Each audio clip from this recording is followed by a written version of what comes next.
Hello students, good morning all of you. Welcome back to Little Word English School. So science, today we will move forward another topic, velocity time graph. So you can say in the previous period we have seen the distance time graph. Now we will see the velocity time graph. So the variation in the velocity with time for an object moving in a straight line can be represented by a velocity time graph. In this graph time is represented along the x axis. आप देख सकते हो time x axis पे represent किया है, velocity y axis पे represent की है. ये जो लाइन जा रही है ये यूनिफॉर्म लाइन है, ठीक है ना. So velocity time graph for a uniform motion of an car. ये यूनिफॉर्म मोशन है कार का. ये ए है, ये बी है, दोनों जगह जा रही है. ये उसका टाइम दिखा रहा है यहाँ पे T1 और T2, ठीक है. ये इनिशियल पॉइंट है इसका. So you can see, and the velocity is represented along the y-axis. If the object move at a uniform velocity, height of his velocity time graph will not be changed with the time. उसकी height change नहीं हो रही है time के हिसाब से. It will be a straight line parallel to x axis. ये ऐसा देखो, स्ट्रेट लाइन रह रही है पैरेलल टू एक्स एक्सिस. ये स्ट्रेट लाइन है पैरेलल टू एक्स एक्सिस. ये एक्स एक्सिस है, उसके स्ट्रेट लाइन है, ठीक है. वो चेंज नहीं हो रहा है. So it will be a straight line parallel to x-axis. Figure 8.5 shows the velocity time graph of a car for a car moving with a uniform speed of 40 kilometre per hour. आप देख सकते हो 40 kilometre per hour पे move हो रही है. ये रही 40 किलोमीटर, तो 40 किलोमीटर से स्पीड मूव हो रही है. So we know that the product of velocity and time give displacement of an object moving with a uniform speed. आपको पहले ही बताया, प्रोडक्ट यानी मल्टीप्लिकेशन की of velocity and time. Velocity और टाइम का मल्टीप्लाई कर दोगे तो क्या मिल जाएगा, डिस्प्लेसमेंट, जिसको हम बोलेंगे uniform velocity. The area enclose by the velocity time graph and the time axis will be equal to the magnitude of displacement. To know the distance move by the car between T2 and T1 using figure 8.5, draw perpendicular from the point corresponding to the time T1 and T2 on the graph. The velocity of 40 km per hour is represented by the height AC or BD, and the time T2 minus T1 is represented by the length AB. सबका सब यहाँ पे आप आराम से देख सकते हो. So the distance S moved by the car in the time T2 minus T1 can be expressed as S यानी distance is equal to AC into CD. आप देख सकते हो AC into CD, ये हो जाएगा उसका, you can say the S यानी कि डिस्टेंस, ठीक है. डिस्टेंस क्या होगा, AC इंटू CD. तो इस तरह निकालोगे. So we can study about uniform accelerated motion by plotting is velocity time graph. Consider a car being driven along a straight road for testing his engine. Suppose a person sitting next to the driver records his velocity after every 5 seconds by noting his reading of the speedometer of the car. The velocity of car in kilometer per hour as well as meter per second at time instant of time is shown in table 8.3.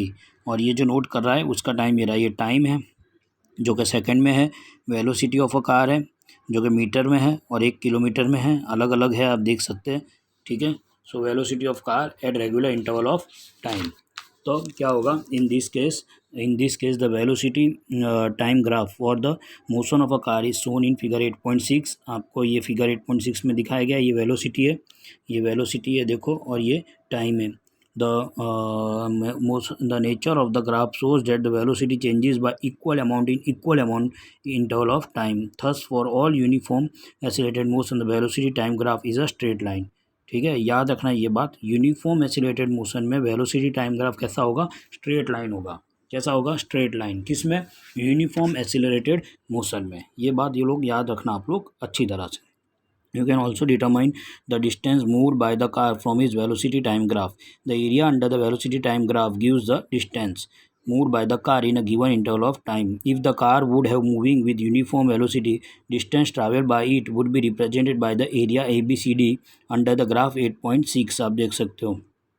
Since the magnitude of the velocity of the car is changing due to the acceleration, the distance as traveled by the car will be given by the area ABCDE under the velocity time graph.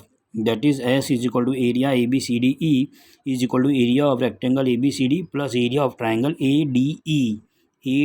आप ऊपर देखो तो इनको अगर मिलाओगे तो क्या मिलेगा, AB into BC plus half AD into DE. In this case of non-uniform accelerated motion, velocity time graph can have any shape. कोई भी प्रकार का शेप हो सकता है नॉन यूनिफॉर्म मोशन में. याद रखना, नॉन यूनिफॉर्म मोशन में कोई भी प्रकार का शेप हो सकता है. यूनिफॉर्म मोशन में स्ट्रेट लाइन ही होगी, बट बराबर वर्टिकल स्ट्रेट लाइन.